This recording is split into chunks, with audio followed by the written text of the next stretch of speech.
Why should any Canadian be forced to pay for the CBC when they don't watch or listen to it? And this brings us to our third and final argument why leftists think that Canada needs the CBC. It's all about local coverage. In today's media landscape, leftists will argue that there's not a market case to be made in these smaller markets, smaller local markets. They're not economic necessarily to run a newsroom out of anymore, as more advertising dollars have gone to tech giants like Google and Facebook. They argue that the CBC should operate in these smaller local markets where there's not necessarily a market case to do so. But shockingly, as we saw during the pandemic, the CBC actually shut down its local coverage at a time that Canadians would have needed it most. Susan Margetti, who's the general manager of CBC News, Current Affairs and Local, said the following in a statement. As Canadians turn to us for the latest developments during these unprecedented times, we're temporarily pooling our resources into one core news offering.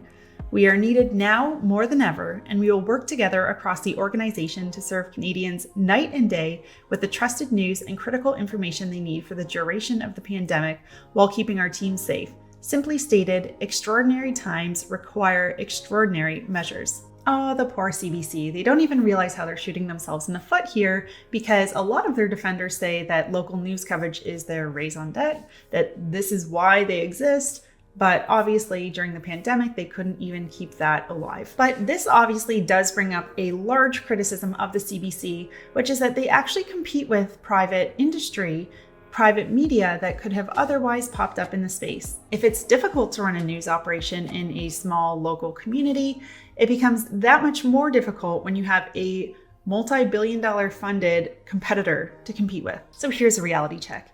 It is inappropriate that any government-funded institution in this country should be defining and dictating what Canadian culture and identity are. If the CBC truly was a relevant cultural force in Canada, then more than 5% of the market would be tuning in.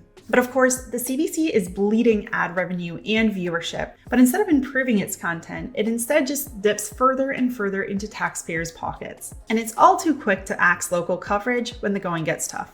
Frankly, the CBC is the last institution in this country that should be defining our culture and identity, and it's not justifiable as a taxpayer expense, especially in these times when taxpayers are struggling to even afford their groceries.